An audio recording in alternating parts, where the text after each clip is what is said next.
दोस्तों, कभी आपने सोचा है कि अमीर अमीर क्यों बनते जा रहे हैं और गरीब गरीब क्यों बनते जा रहे हैं? इमेजिन आप समंदर के सामने खड़े हो लेकिन आप फिर भी प्यासे रहोगे अगर आपको प्यास लगेगी। वैसे ही पैसों का समंदर है इस दुनिया में, लेकिन फिर भी गरीब जो है प्यासे के प्यासे रह जाते हैं। अमीर अमीर बनते जा रहे हैं, इसका रीजन कहीं ना कहीं गरीब और अमीर के बीच के माइंडसेट का डिफरेंस है। जो रिच लोग होते हैं ना, उनका माइंडसेट बहुत डिफरेंट होता है। तो दोस्तों, आप जानना चाहते हो कि रिच लोग कैसे सोचते हैं? आप चाहते हो कि आप रिच लोगों के माइंडसेट को, उनके थिंकिंग प्रोसेस को समझ पाओ और खुद में डाल पाओ, जिससे आप भी अमीर बन जाओ। तो आज अपन बात करेंगे how rich people think book के समरी के बारे में, एंड मैं अमेजिंग एग्जांपल्स भी दूंगा इसमें। Number 1, rich focus on opportunities. Rich people हमेशा अपॉर्चुनिटीज पर फोकस करते हैं, ना कि प्रॉब्लम्स पर। प्रॉब्लम्स को वो चैलेंजेस की तरह लेते हैं। रिच पीपल ऑलवेज नो कि अगर आप किसी अपॉर्चुनिटी को ग्रैब करने जाओगे तो डेफिनेटली आपके सामने प्रॉब्लम्स तो आएंगे ही, तो वो उसको एज अ चैलेंज लेते हैं। वो किसी सिचुएशन के नेगेटिव एस्पेक्ट को नहीं देखते। उनका जो माइंडसेट होता है वो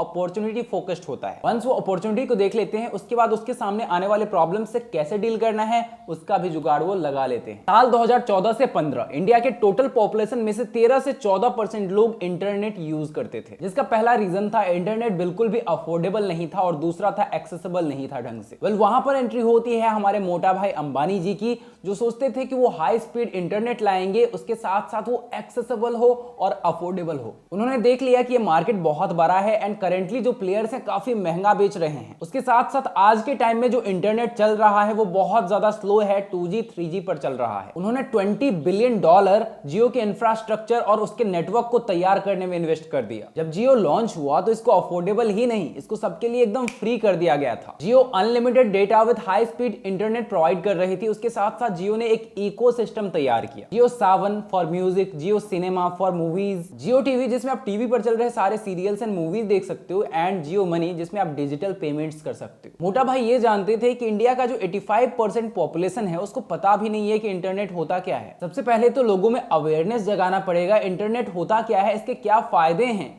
ये बताने पड़ेंगे। और इसी के लिए जियो ने हाई स्पीड इंटरनेट एकदम फ्री दिया। आपने भी फायदा उठाए होंगे, मैंने भी उठाए हैं। जब लोगों ने समझा कि इंटरनेट के इतने सारे फायदे हैं, जब लोगों को पता चला कि इंटरनेट क्या है, आज इंडिया में 50% पॉपुलेशन करीब इंटरनेट यूज कर रही है। जियो के चलते सारे टेलीकॉम कंपनीज बर्बाद हो गए और आज के टाइम में 3 से 4 टेलीकॉम कंपनीज ही एग्जिस्ट करती हैं इंडिया में। अंबानी जी का विजन ये था कि हाई स्पीड इंटरनेट अफोर्डेबल हो और एक्सेसिबल हो। पहला प्रॉब्लम था लीडिंग टेलीकॉम कंपनीज को कैसे हराएंगे, और दूसरा प्रॉब्लम था कि इंडिया के आधे से ज्यादा पॉपुलेशन को पता ही नहीं था कि भाई इंटरनेट होता क्या है। इंडिया की 85% पॉपुलेशन इंटरनेट के बारे में जानती ही नहीं थी, और जानती भी थी तो उस पर खर्च नहीं करना चाहती थी। इंडिया के 85% पॉपुलेशन मिडिल क्लास है एंड उनके लिए ये सब चीजें एक्स्ट्रा हो जाती हैं। वो हर चीज पर बहुत सोच समझ कर इन्वेस्ट करते हैं, तो उनको एडिक्शन लगाना इतना आसान नहीं था इंटरनेट का। लेकिन जियो ने इंटरनेट फ्री करके आज 50% पॉपुलेशन जो इंडिया की है उससे रिचार्ज करवा रही है। भले वो अपना पुश्तैनी जमीन बेचकर रिचार्ज करें, लेकिन वो रिचार्ज करते हैं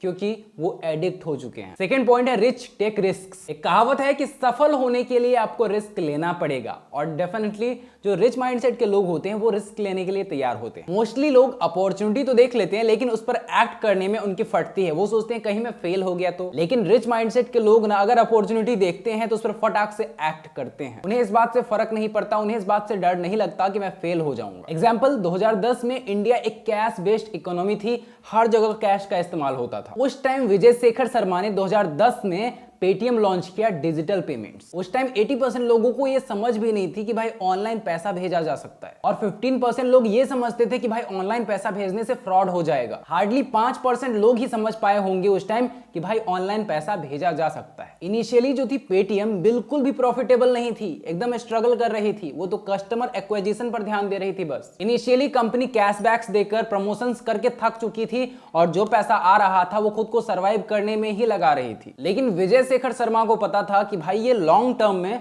चलने वाला है। जब 2016 में नोटबंदी हुई, उसके बाद कैश में ट्रांजैक्शन करना थोड़ा सा मुश्किल हो गया था, और वहां से पेटीएम पर बूम, बहुत से कस्टमर्स बढ़ने लगे और पेटीएम का इस्तेमाल करना शुरू करने लगे। पेटीएम घर घर तक पहुंचने लगा, लोग समझने लगे कि ऑनलाइन ट्रांजैक्शन बहुत ही इजी है, और वहां से पेटीएम धीरे धीरे करके बढ़ने लगा, और आज के टाइम में पेटीएम प्रॉफिटेबल भी हो चुका है। आज के टाइम में पेटीएम एक बहुत बड़ी कंपनी है। थर्ड रूल है rich value education and continuous learning. Rich people ये मानते हैं कि विदाउट एजुकेशन विदाउट सही गाइडेंस आप रिच नहीं बन सकते। यानी रिच बनने के लिए आपको कंटिन्यूअसली सीखते रहना पड़ेगा। अगर एक आम इंसान के पास 1 लाख रुपए होते हैं तो उसको चुल मची रहती है कि या तो आईफोन ले लेता हूं या फिर एक बाइक ले लेता हूं। लेकिन अगर अमीर के पास 1 लाख रुपए होंगे तो वो सोचेगा कि उसे मैं खुद पर इन्वेस्ट करूंगा। ओलेग तिनकोव ये साइबेरिया के एक छोटे से गांव में पैदा हुआ, वहीं पला बड़ा। उसके बाद वो मॉस्को आ गया और वहां पर बैंकिंग इंडस्ट्री में अपनी करियर की शुरुआत करी। 1998 में उसने अपना बैंक फाउंड किया जो कि 2013 तक आते आते one of the largest bank बन गया पूरे रशिया में। तिनकोव एक सक्सेसफुल एंटरप्रेन्योर बने, उसका कहीं ना कहीं क्रेडिट वो बुक्स को देते हैं। तिनकोव ने एक इंटरव्यू में कहा था कि वो बचपन से बुक्स रीड करते आ रहे हैं और उसी से सीखे गए बातों की वजह से आज वो इतने सक्सेसफुल एंटरप्रेन्योर हैं। वो कहते हैं बुक्स की वजह से उन्होंने वाइड रेंज ऑफ नॉलेज और स्किल्स सीखा जो कि आम लोगों को पता नहीं होती। रिच पीपल सीखने पर बहुत ज्यादा फोकस करते हैं, वो अपने माइंडसेट पर इन्वेस्ट करते हैं जिससे उनके पास इतना नॉलेज आ जाता है, इतना स्किल आ जाता है कि वो बहुत पैसा कमा लेते हैं। अब यहाँ सीखने का मतलब वो नहीं जो हम लोग स्कूल में पढ़ते हैं साइन थीटा कॉस थीटा। मैंने बहुत पढ़ा sine theta cos theta, real life में कहीं भी अप्लाई नहीं होता। सच बात यह है कि अगर आपको पैसे कमाने हैं, अगर आपको रिच बनना है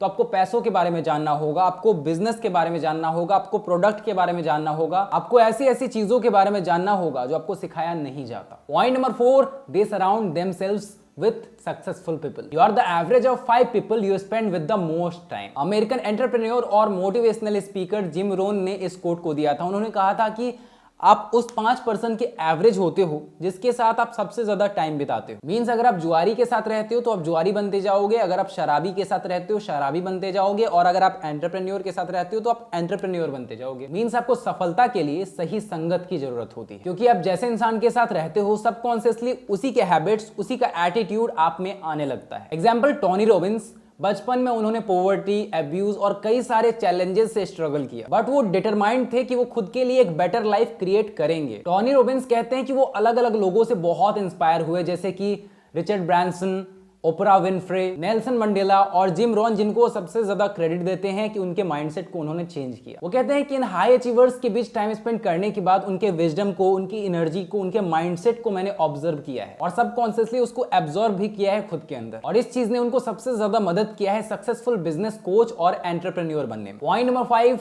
they don't give up easily. Rich mindset के लोग इजीली गिव अप नहीं करते, चाहे उनके लाइफ में कितने सारे प्रॉब्लम्स आ जाएं। मान लो रिच माइंडसेट के लोग किसी अपॉर्चुनिटी को देखते हैं तो वो उसमें आगे बढ़ना चाहते हैं, पहला, और दूसरा उसमें कितने भी रिजेक्शंस उन्हें मिले वो आगे बढ़ते जाते हैं, बढ़ते जाते, गिव अप नहीं करते। एग्जांपल सारा ब्रैकली, स्पैंक्स के फाउंडर। वो एक दिन पार्टी में जा रही थी, उनको एक ऐसा इनरवियर ड्रेस चाहिए था जो उनके अपीयरेंस को स्मूथ बना दे, तो उन्होंने एक पैंटी होज को कट किया और उसको अपने पैंट के अंदर पहन लिया। तो वहां से उनको स्पैंक्स का आइडिया आया। अगले 2 साल तक वो लगातार अपने प्रोडक्ट को बनाने में लग गई। उसके बाद वो सेल्समैन बनकर लोगों के गेट पर जा जाकर अपने प्रोडक्ट को बेचने लगी। उनके आइडिया पर कोई पैसा लगाने के लिए नहीं तैयार था, कई लोगों से रिजेक्शंस मिले उन्हें। उस फील्ड में जितने बड़े बड़े मैन्युफैक्चरर थे वो कह रहे थे कि ये बेकार प्रोडक्ट। वो स्ट्रगल करती गई, मेहनत करती गई, फाइनली 2000 में आकर उनको एक इन्वेस्टर मिला और फाइनली 2000 में उनका स्पैंक्स ब्रांड लॉन्च हुआ और आज वो $1 बिलियन कंपनी बन चुकी है। तो जो रिच माइंडसेट के लोग होते हैं, अगर उनको पता होता है कि हाँ यहाँ अपॉर्चुनिटी है